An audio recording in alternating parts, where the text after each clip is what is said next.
Assalamualaikum warahmatullahi wabarakatuh. Yang terhormat Ibu Dr. Ani Nur Aini MPD selaku dosen pengampu mata kuliah perkembangan peserta didik di sekolah dasar, dan juga kepada teman-teman yang kami banggakan. Izinkan kami untuk memaparkan hasil diskusi kami melalui presentasi kali ini, di mana kelompok kami mempunyai materi yaitu kecerdasan majemuk pada peserta didik di sekolah dasar. Kami memiliki 4 pokok pembahasan. Yang pertama, pengertian kecerdasan, yang kedua jenis kecerdasan, yang ketiga pengertian kecerdasan majemuk, dan yang keempat jenis kecerdasan majemuk. Untuk mempersingkat waktu, mari kita langsung saja ke pembahasan yang pertama. Untuk rekan saya dipersilahkan. Memasuki pembahasan yang pertama, yaitu pengertian kecerdasan. Kecerdasan atau intelijensi adalah kesempurnaan akal budi dalam berpikir, memahami, dan memecahkan masalah. Ini mencakup kemampuan berpikir rasional, berinovasi, serta menghadapi tantangan secara efektif. Menurut Howard Gardner, kecerdasan meliputi kemampuan menyelesaikan masalah, menciptakan tantangan baru, dan menghasilkan sesuatu yang bernilai bagi masyarakat. Faktor yang mempengaruhi kecerdasan diantara lain, yang pertama faktor bawaan. Faktor bawaan ini diwariskan sejak lahir dan menentukan kapasitas berpikir seseorang. Yang kedua, faktor lingkungan. Pengalaman dan pendidikan membentuk perkembangan intelektual seseorang. Yang ketiga, faktor kematangan. Dalam faktor ini, pertumbuhan organ tubuh termasuk otak mempengaruhi kecerdasan. Yang keempat, faktor kebebasan. Dalam faktor ini, individu bebas memilih cara dan masalah yang ingin ia selesaikan. Kecerdasan memungkinkan manusia memahami dunia, bertindak dengan tujuan, dan beradaptasi dalam berbagai situasi kehidupan. Baik, di sini saya akan menjelaskan 3 jenis kecerdasan majemuk. Yang pertama, IQ atau yang disebut kecerdasan intelektual, merupakan istilah umum yang digunakan untuk menjelaskan sifat pikiran yang mencakup sebuah kemampuan seperti kemampuan menalar, berpikir abstrak, memahami gagasan, daya tangkap, dan belajar. Kecerdasan intelektual berkaitan erat dengan kemampuan kognitif setiap individu. Kecerdasan ini dapat diukur menggunakan alat psikometri sebagai tes IQ. Yang kedua, EQ. EQ merupakan kecerdasan emosional yang dikaitkan dengan kemampuan menerima, mengelola, dan mengontrol emosi dirinya. Sejatinya, individu harus bisa mengontrol emosinya sendiri karena tidak dapat mengontrol hal di luar dirinya. Yang terakhir, SQ. SQ merupakan kecerdasan jiwa yang membantu seseorang untuk mengembangkan dirinya secara utuh melalui refleksi terhadap penciptaan. Materi selanjutnya mengenai pengertian kecerdasan majemuk. Kecerdasan majemuk adalah berbagai jenis kecerdasan yang dimiliki setiap orang. Seorang anak bisa memiliki kecerdasan yang berbeda dari anak lain. Kecerdasan majemuk juga merupakan kemampuan seseorang dalam memecahkan masalah dan juga menciptakan produk yang memiliki nilai budaya, atau anak yang dapat menghasilkan sesuatu yang juga bisa dinikmati di dalam kehidupan manusia.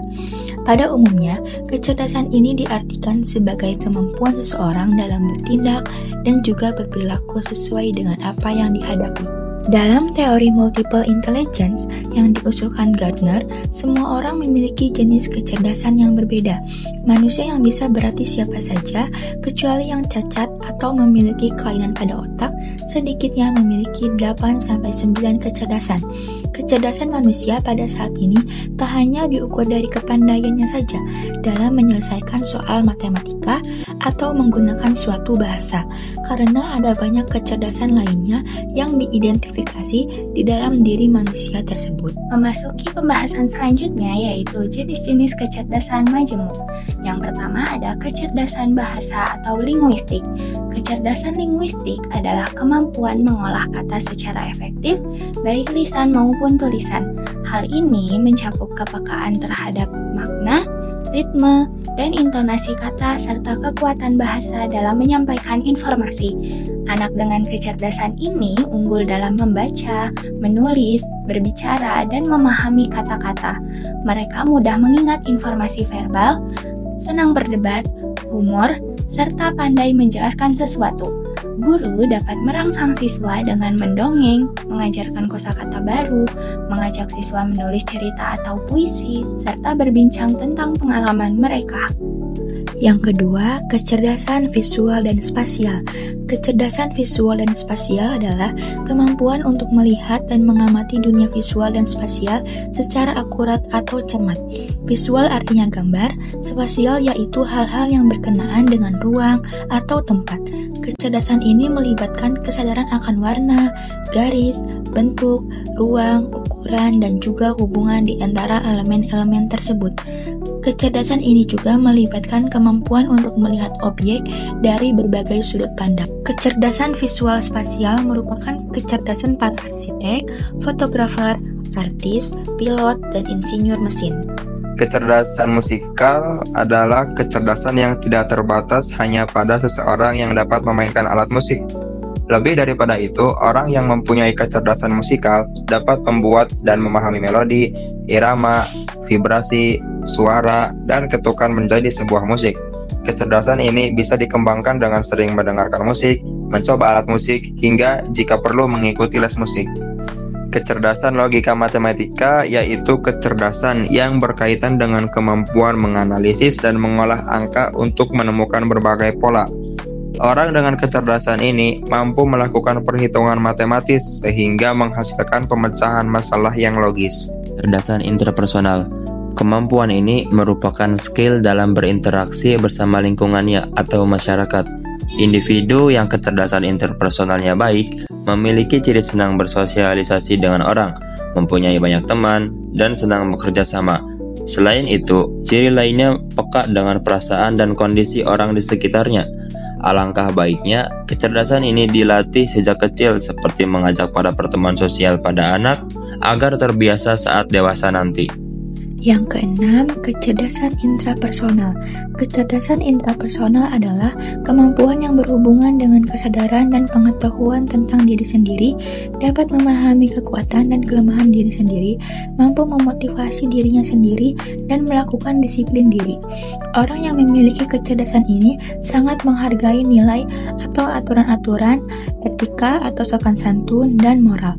Contohnya, orang yang mempunyai kecerdasan ini yaitu konselor, ahli teologi, dan wirausahaan. Yang ketujuh, kecerdasan kinestetika. Kecerdasan kinestetika ialah kemampuan dalam menggunakan tubuh kita secara terampil untuk mengungkapkan ide, pemikiran, dan perasaan. Kecerdasan ini juga meliputi keterampilan fisik dalam bidang koordinasi, keseimbangan, daya tahan, kekuatan, kelenturan, dan kecepatan. Kecerdasan ini mencakup bakat dalam mengendalikan gerak tubuh dan keterampilan dalam menangani benda. Siswa yang memiliki kecerdasan ini senang melakukan berbagai aktivitas fisik seperti naik sepeda, menari, atau olahraga. Ia juga mungkin merasa sulit duduk diam dalam waktu lama dan mudah bosan. Selanjutnya yaitu kecerdasan naturalis. Kecerdasan naturalis adalah kemampuan mengenali, membedakan, dan mengkategorikan makhluk hidup serta elemen alam. Anak dengan kecerdasan ini tertarik pada tanaman, hewan, dan lingkungan. Anak dapat dipupuk kecerdasannya dengan mengenal nama-nama makhluk hidup, mengoleksi benda alam, mengamati hewan dan tumbuhan, serta beraktivitas di alam terbuka. Jenis kecerdasan majemuk yang terakhir yaitu kecerdasan eksistensial. Kecerdasan ini adalah kemampuan berpikir mendalam tentang makna hidup, tujuan keberadaan, dan pertanyaan filosofis seperti apa arti hidup atau mengapa kita ada. Anak dengan kecerdasan ini cenderung reflektif, suka merenung, dan mempertanyakan hal-hal mendasar tentang kehidupan. Kecerdasan ini sering dikaitkan dengan filsafat dan spiritualitas.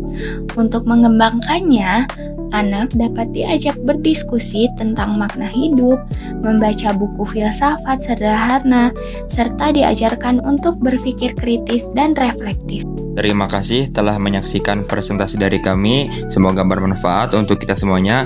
Wassalamualaikum warahmatullahi wabarakatuh.